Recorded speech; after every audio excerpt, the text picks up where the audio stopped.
Hi all. It's been a while since our last update, so this month I want to give you an update on some of the things that have been happening in the hospital.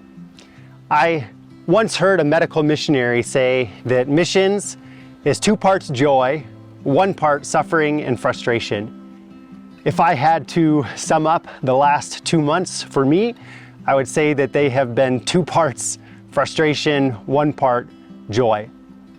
When we were getting ready to launch to the mission field, we heard a talk on this concept of moral injury. Moral injury can be defined as when you in your day-to-day life experience or are part of a situation where inaction or what occurs deeply violates your moral values, your moral beliefs. In the medical missions setting, this happens all the time.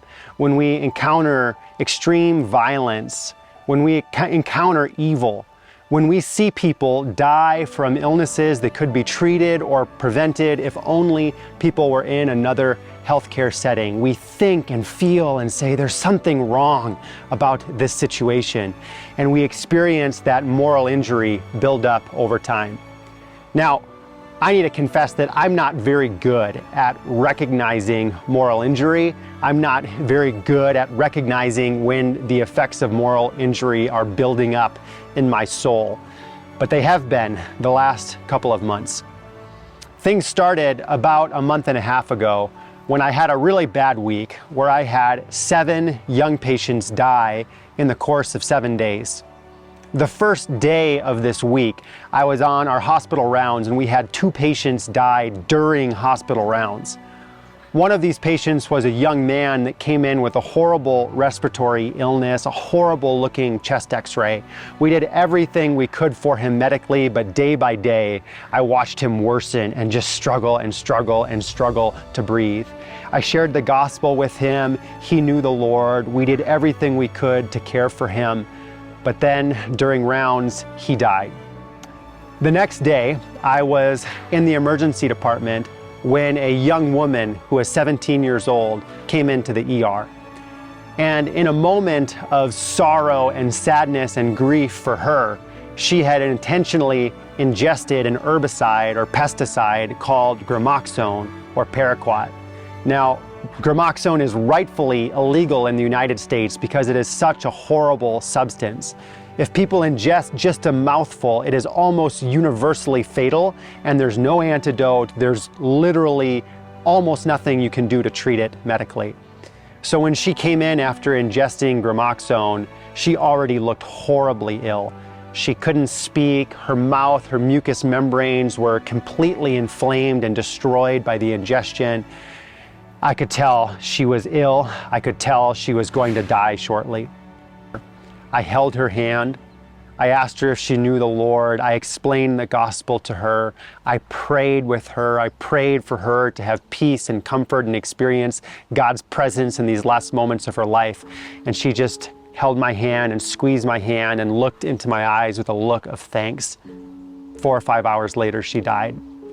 The next day in the emergency department, I cared for another young woman that had been stabbed in the abdomen by her brother, and she came in and had bowels hanging out. She survived the resuscitation, she survived the surgery, and then the following day, she died. The day after that, I had a mom that was close to term pregnant when she all of a sudden experienced bad abdominal pain and vaginal bleeding, which are hallmark signs for placental abruption, a condition where the placenta detaches prematurely while the baby is still inside. So I took her for an emergency overnight cesarean section. The cesarean section went very well, no problems. The baby at the end of the cesarean section was doing just fine, was breathing just fine. And I told the resident I was working with, you helped save 2 lives, the life of mom and the life of the baby. The baby did fine the next day, and then the following day they died while they were in the nursery. I don't know why. Day by day by day by day, I watched young people die, often of situations that could have been prevented or been treated elsewhere.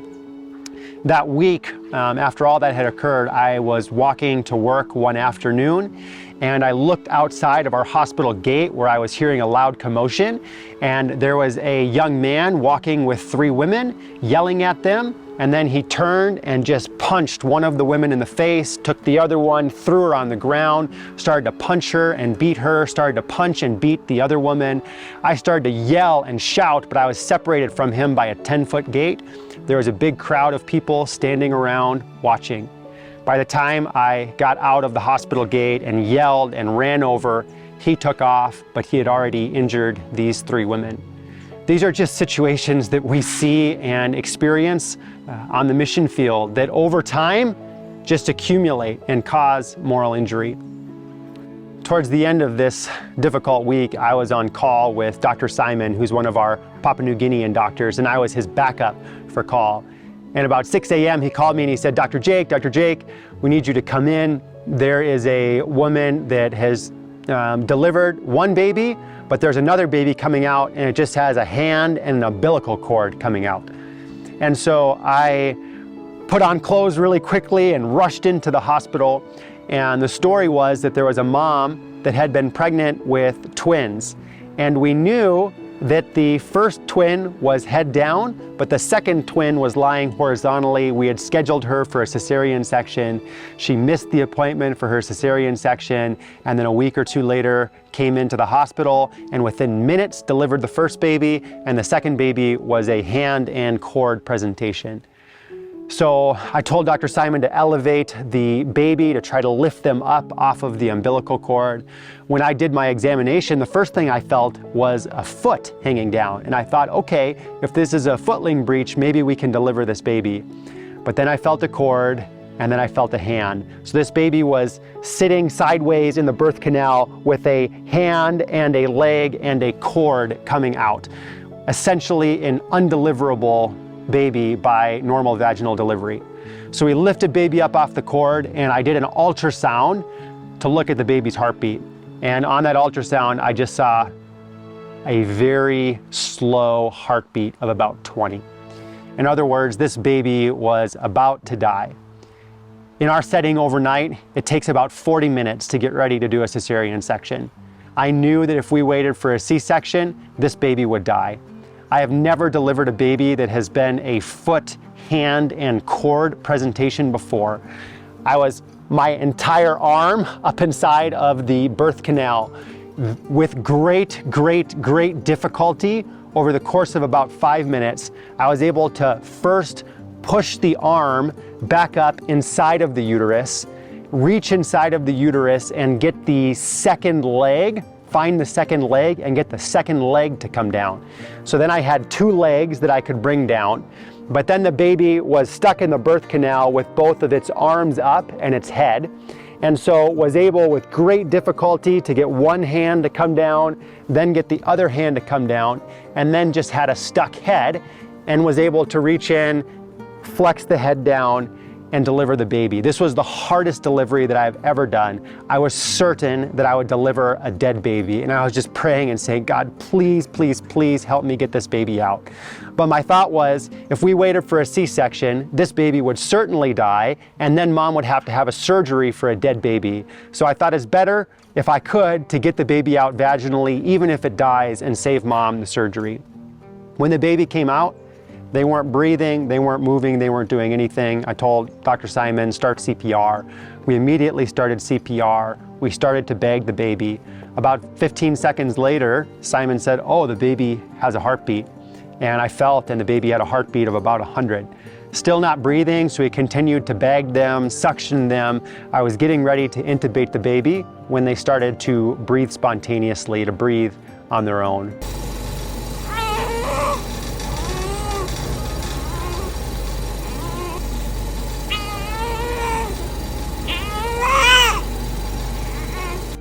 Put them on some oxygen, put them over in our nursery. I checked on them about an hour or 2 later, and I still thought, this baby's gonna die. They were struggling to breathe. They had blood coming out of their nasogastric tube. They had blood coming out of their mouth. This baby, I thought, had almost no chance of making it. It was partly crushing to my soul at the end of this week. And that following day, I didn't want to come in and round in the nursery because I knew what I would find would be an empty bed. But I came in and the baby was still there. still not looking good, but still alive. Day by day by day, this baby slowly and miraculously recovered. And a week and a half later, they were discharged home from the hospital, seemingly a perfectly normal baby.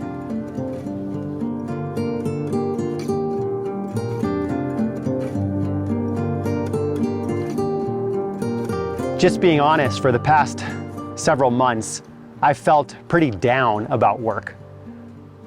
I have sometimes felt angry when I've looked at the line of patients waiting in our outpatient area to be seen.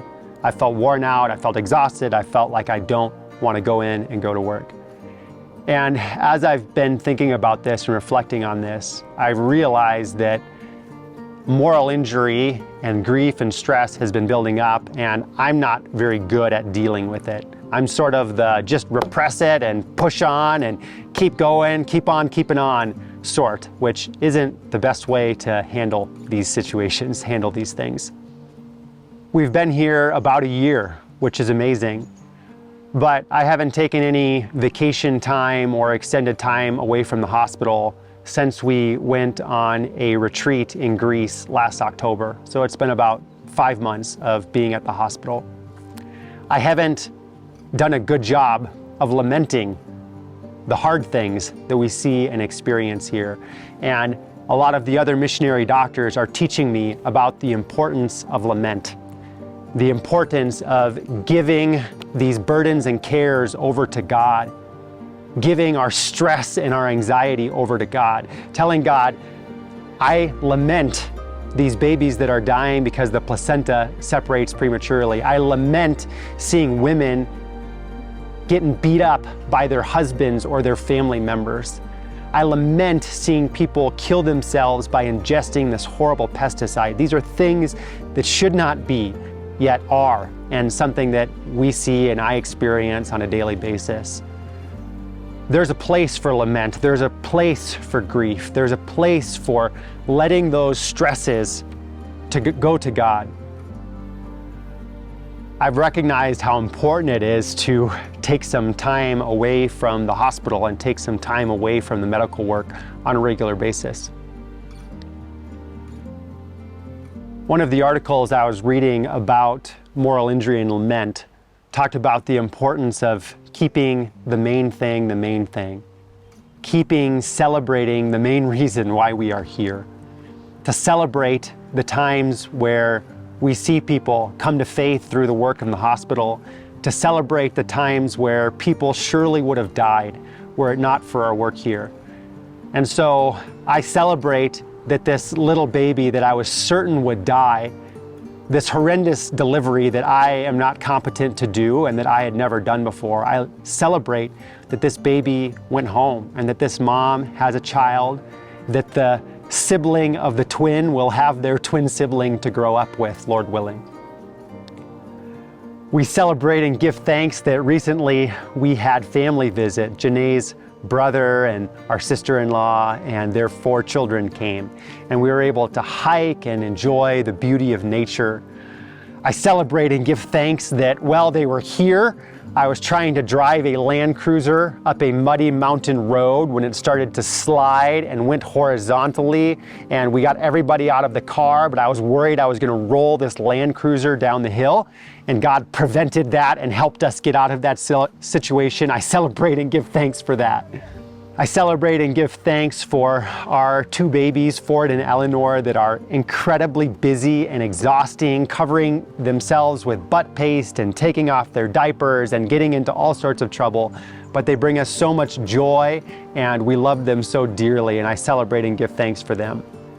Psalm 34 says, I will bless the Lord at all times. His praise shall continually be in my mouth. Let the humble hear and be glad. Oh, magnify the Lord with me, and let us exalt his name together. I think about Matthew 28, where Jesus says, come to me, all who labor and are heavy laden, and I will give you rest. Take my yoke upon you and learn from me, for I am gentle and lowly at heart, and you will find rest for your souls. We've been here about a year, and we committed to serve in Papua New Guinea for at least 2 years. And so we're starting to pray, we're starting to think about what it looks like to follow God's will at the end of this coming year. We deeply appreciate prayers for wisdom. We deeply appreciate prayers that we would be surrendered to do what God asks us to do no matter what. I'd appreciate prayers to be able to find joy in the hospital work here, to be able to have love fill my heart as I care for patients, and to be able to process and deal with moral injury in a more healthy way than I have in the past.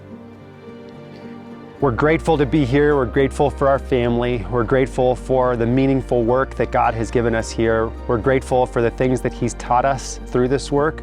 We're grateful for how He has grown us and changed us. And we're grateful for all of you who have loved us and supported us and prayed for us so well.